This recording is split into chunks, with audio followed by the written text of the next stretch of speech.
Vamos lá então, pessoal, dando continuidade. Hoje nós vamos começar a falar da unidade 3, que é provavelmente a unidade mais importante junto com probabilidade, que é a unidade 4, provavelmente são as unidades mais importantes desse material, tá ok? Essa unidade será relacionado a situações de medida e de posição, certo? Eu vou falar o que é isso já, e dispersão, tá ok? Bem, vamos começar então falando sobre medidas de posição ou de tendência central, tá ok? Essas situações constituem uma forma que nós podemos dizer sintética de apresentar os nossos resultados, ou seja, quando a gente falar de medidas de posição e tendência central junto com as medidas de dispersão, nós estamos preocupados em simplificar ou resumir a nossa informação por alguns dados, por alguns parâmetros que nós vamos discutir já, tá ok? Então, os resultados contidos nos dados observados representam um valor, tem uma representação para um valor central em torno do qual os dados, teoricamente, se concentram. A medida de tendência central mais empregadas são média, a mediana e a moda. Nós vamos falar ao longo das nossas aulas sobre cada uma delas. Para começar, hoje falaremos de média. O que é média, então, né? Média, todo mundo tem um conceito bem tranquilo de média, que é, na prática, você somar as tuas medidas e dividir pelo número de unidades que você somou, certo? Ou seja, o que você calcula quando você diz média de alguma coisa? Está aqui a relação, está aqui a formulazinha, bonitinha, e todos nós conhecemos essa fórmula, né? Que é somar, né? Esse símbolozinho aqui é somatório, ou seja, eu estou somando quem? As minhas observações, cada uma delas, certo? E vou dividir pelo número total de observações. E vou dividir pelo número de observações, tá ok? Isso é a ideia mais simples que nós temos para o cálculo de média, tá legal? O tratamento algébrico é muito fácil, muito estabelecido para calcular média. Então, vamos pensar um exemplo aqui, né? A taxa de efetivação da cobrança de um determinado tributo que se apresenta atrasado em uma prefeitura após uma campanha realizada para que ele fosse saldado. E esses resultados são diários, conforme mostra a tabela. Então, nós temos aqui os resultados de taxa de efetivação da cobrança, ou seja, a cobrança teve efeito, certo? Para dias. Então, cada um desses elementos aqui são os dias. E aí você tem um percentual, ou seja, nesse determinado dia aqui, você sabe que você teve uma efetivação de 44% da tua taxa de efetivação da tua cobrança. E assim sucessivamente.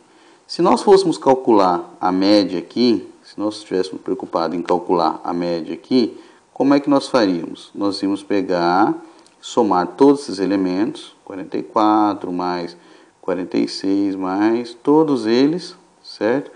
Até quem? Até o 63, certo? Que é esse cara aqui.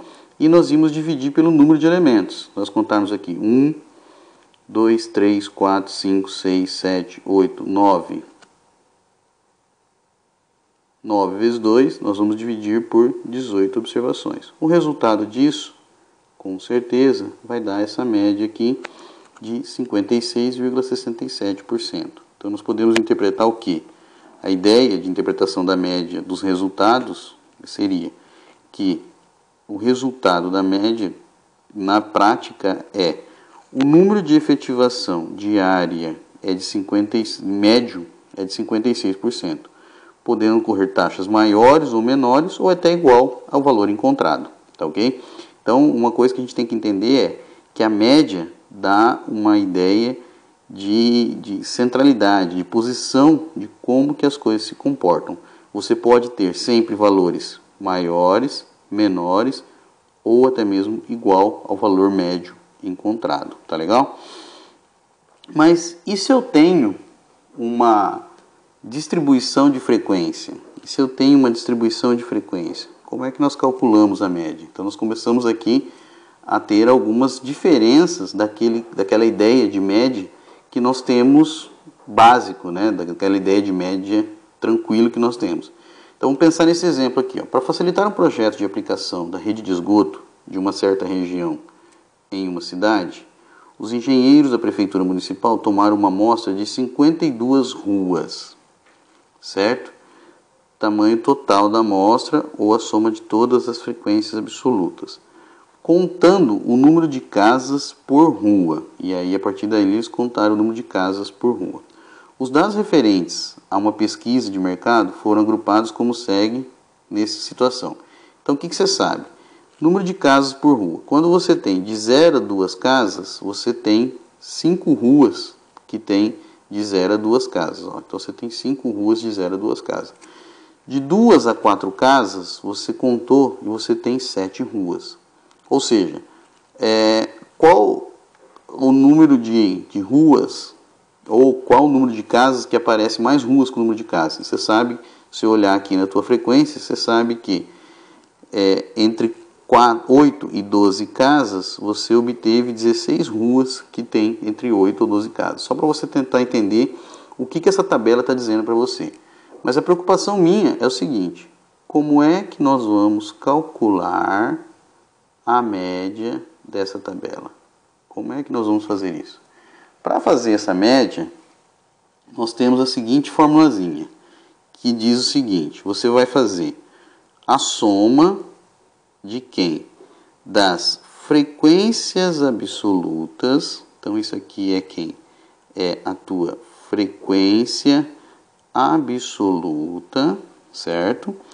Vezes esse xi aqui é o ponto médio. Esse cara é o ponto médio da classe em questão, certo? Dividido pela somatória das frequências. Isso aqui é soma das frequências. Então isso aqui vai ser quem? As frequências ou soma das frequências, certo? Então como é que nós vamos calcular esse elemento? Como é que nós vamos calcular a média para essa situação aqui? Vamos lá. Lembra da tabelinha da aula passada, do slide passado? Era essa tabela aqui, certo? É a mesma tabela que nós temos aqui. Então, se eu tenho que ter ponto médio, o que é ponto médio aqui? 0 mais 2 são 2. Dividido por 1, ponto médio aqui é 1. 2 e 4 são 6. Dividido por 2, 3. Certo?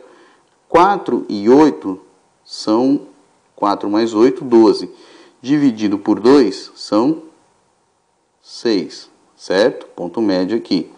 8 mais 12 são 20. 20 dividido por 2, você vai ter 10.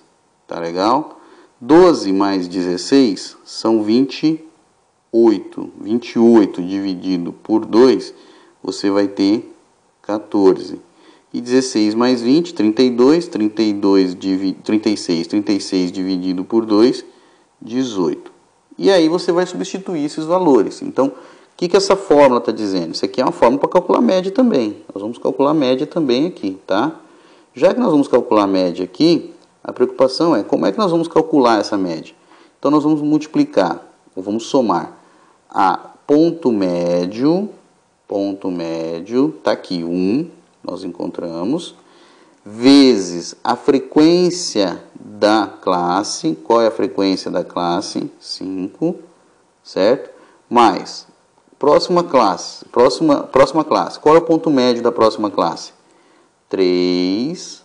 Próximo ponto médio é 3. Está aqui, nós calculamos também. Mais quem que é a frequência da próxima classe? 7.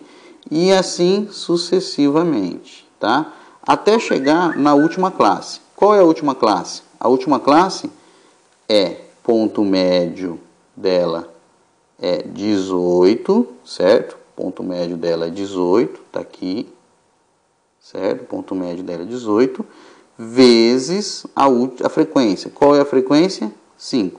Quando você faz toda essa conta, você vai ter o quê? 8,73 casas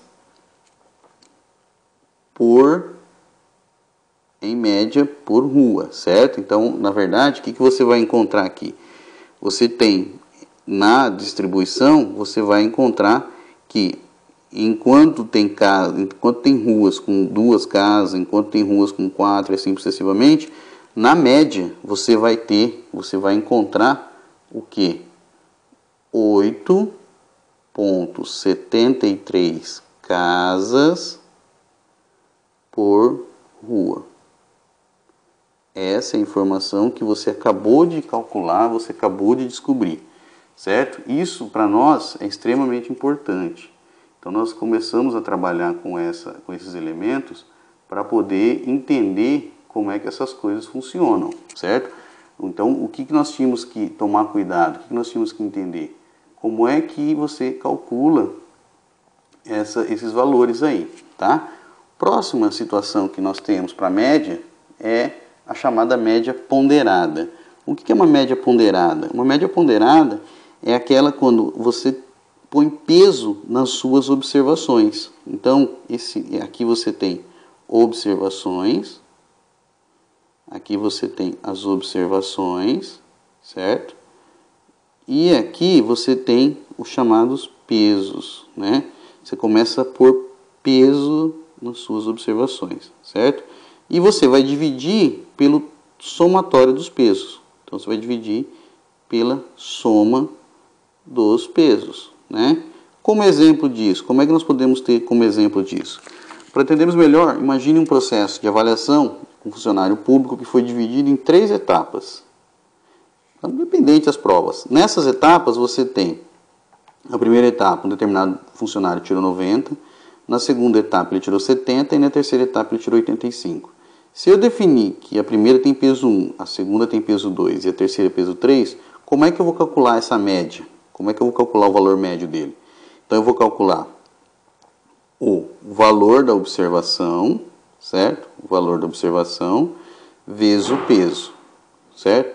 Para cada uma das notas. E vou dividir por quem? Vou dividir pela somatória dos pesos. A hora que eu faço a continha, eu vou chegar que a média ponderada por quem? Por esses pesos aqui, certo? Por esses pesos aqui é de 83, tá ok? Pessoal, essa era a ideia que nós tínhamos para passar sobre média para vocês. Próxima aula nós vamos falar das próximas medidas de tendência, tá ok? Muito obrigado e até a próxima.